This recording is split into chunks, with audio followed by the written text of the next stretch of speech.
Les soldats, bonjour à tous et bienvenue dans cette nouvelle vidéo. Nous sommes au Mexique, nous sommes à Playa del Carmen et nous sommes avec Menno qui est là. On est ici pour préparer le lancement de la 7e promotion Bayesian France qui, comme vous le savez probablement, démarre en septembre de cette année. Donc on va passer tout l'été à bosser d'arrache-pied avec toute l'équipe Bayesian. Et du coup on en profite évidemment pour rejoindre Menno ici au Mexique et se caler une petite séance parce que je vous ai jamais montré une séance d'entraînement avec Menno. On va s'entraîner avec lui. On va profiter évidemment de toutes ses connaissances et de tout son savoir-faire à l'entraînement et je suis certain que vous allez apprendre des trucs. J'espère que vous êtes prêts. Cette vidéo va envoyer du pâté. C'est parti.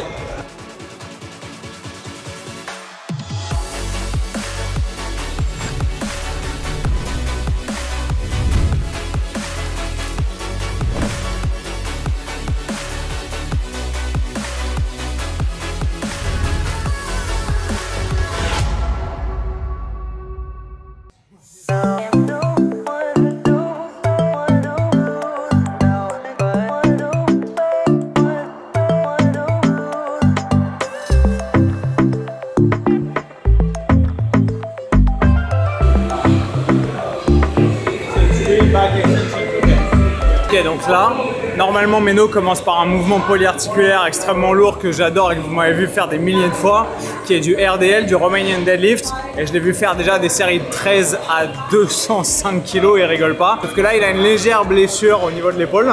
Donc, on va recréer un mouvement qui est une flexion de hanche. Et comme vous le voyez, c'est à peu près le même schéma moteur qu'un RDL. Sauf que là, on va arriver à faire un mouvement qui ne va pas solliciter ses épaules et qui ne va pas créer de douleur. Donc là, on est, attention, pas sur une hip extension, c'est-à-dire une extension de hanche à proprement parler, mais sur une back extension. Là, le focus, c'est pas de travailler sur ses fessiers.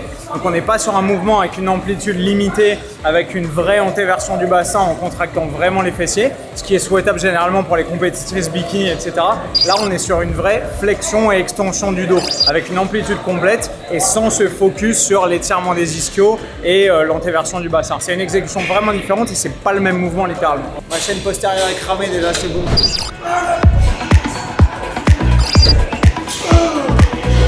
Donc, deux trucs importants. Déjà sur l'exécution du leg extension, c'est de se mettre le plus en arrière possible pour étirer le droit fémoral.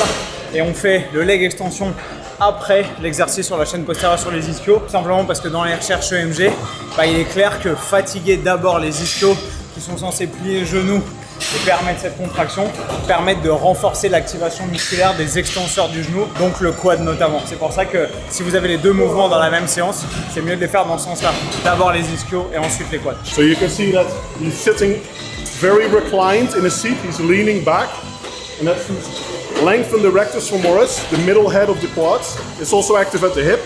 So by leaning back, you're lengthening it, and that causes you to be stronger. You can put more tension via the rectus femoris, so the quads actually do more work. You should be able to get a bit more stretch mediated hypertrophy.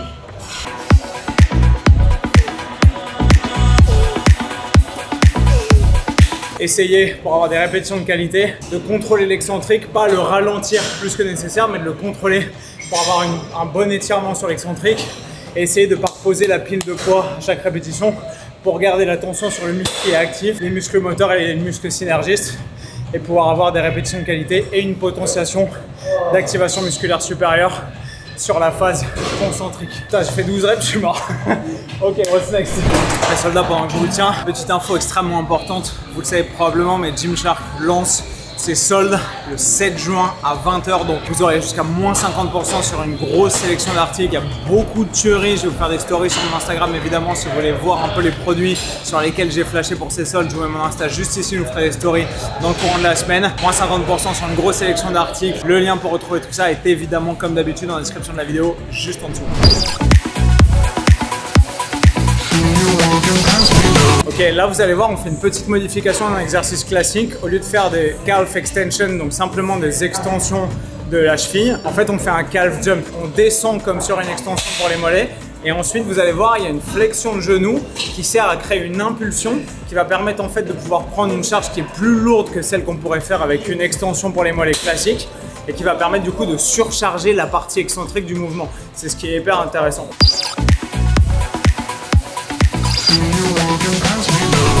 So I'm normally not a big fan of machines, but this machine has a convergent chest press. So whereas with a barbell or a dumbbell, it goes straight up, can see that the beard goes out inside. So even in the top position, you still have tension on the pecs.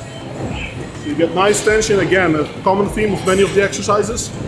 High tension along the entire muscle length. Menno, il bosse sur des fourchettes de reps relativement longues pour préserver ses blessures et éviter de faire du 5 RM sur des machines, ce qui est de toute façon débile parce qu'on ne développe pas sa force de façon aussi intéressante que sur des poids libres. Donc quand il est sur des machines, il va essayer de chercher des répétitions un peu plus longues.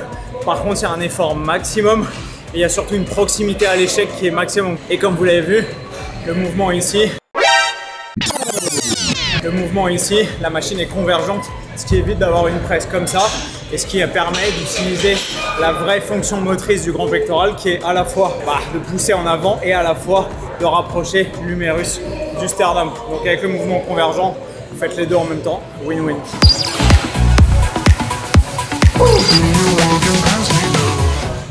So this exercise gives you nice constant tension on the lats throughout their full muscle length.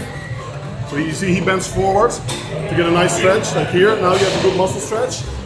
And now you get nice peak contraction, full stretch, peak contraction, full stretch.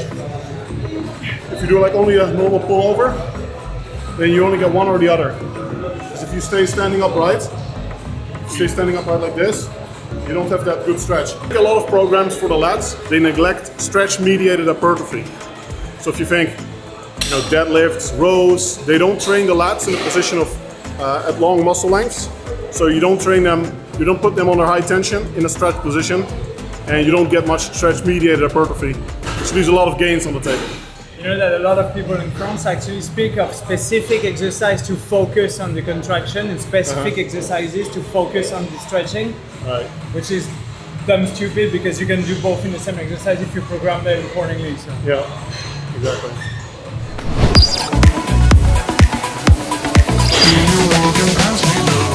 Ça, pour mémoire, c'est un mouvement que Menno a inventé. Non pas le curl à la poulie, mais le fait d'accommoder la courbe de résistance pour avoir la meilleure courbe de force sur le mouvement. C'est vraiment difficile de faire des séries longues et comme vous le voyez, Menno il pousse vraiment ses séries vraiment jusqu'à l'échec et mentalement c'est vraiment un truc qui demande beaucoup d'efforts alors qu'avec des séries plus courtes de 6-8 reps, la tension est telle que de toute façon vous n'avez pas à vous conditionner pendant longtemps pendant la série pour arriver à atteindre vraiment une activation musculaire maximum. Alors qu'avec des poids légers et des séries très longues, si vous vous dites au bout de 20 reps, vas-y j'en ai un peu marre, j'arrête, alors qu'en fait il aurait fallu 26 ou 27 ou 28 reps pour arriver vraiment à saturation du muscle qui est très près de l'échec, vous ratez complètement l'objectif de l'exercice en fait. So you can see that it's different for everyone.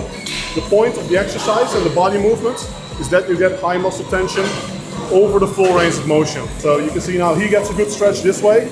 For me, it drags my arm too far back and he gets nice peak contraction in this position. You see that both of us, we don't need to bend over that much forward. He bends over a little bit further than I do, but some people actually bend over like a lot.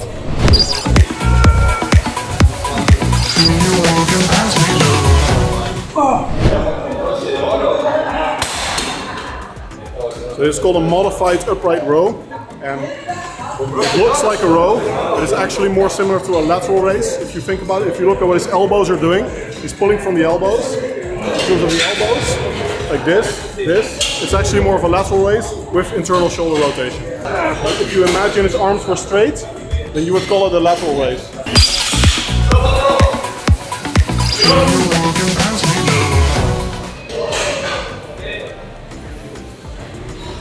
This is for the traps. Comme vous le voyez, je suis super faible sur les trapèzes. Comme vous le voyez chez Menno, il est beaucoup plus fort que moi. Regarde. Or you can do one roll, one. Like that. You do it One. The reason we do the shrugs with a wide grip, wide instead of normal, is that the traps for most people, they are not vertical. Like they run more to the side. You can see the angle of the fibers. There's a good paper by Johnson et al. Showing that if you have a normal grip, the traps actually cannot fully contribute. And it's mostly the levator scapulae, probably below the traps, that do much of the work. Whereas if you use a wide grip, the traps can fire because they do more like this. So traps pull you like this. So with wider grip, you should be able to engage the upper trap fibers more and along their full length, rather than more the muscle underneath.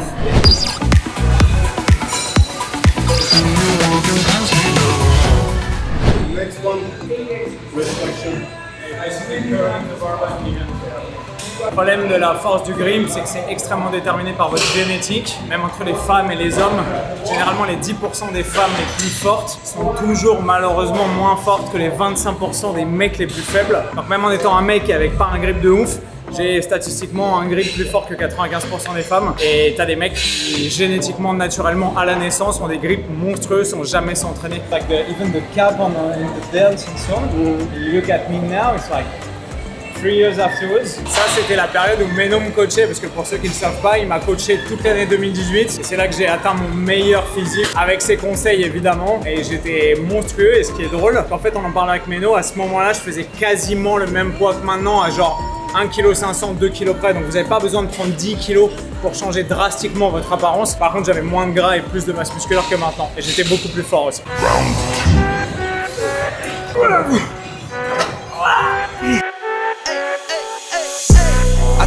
Only love me cause I'm poppin'.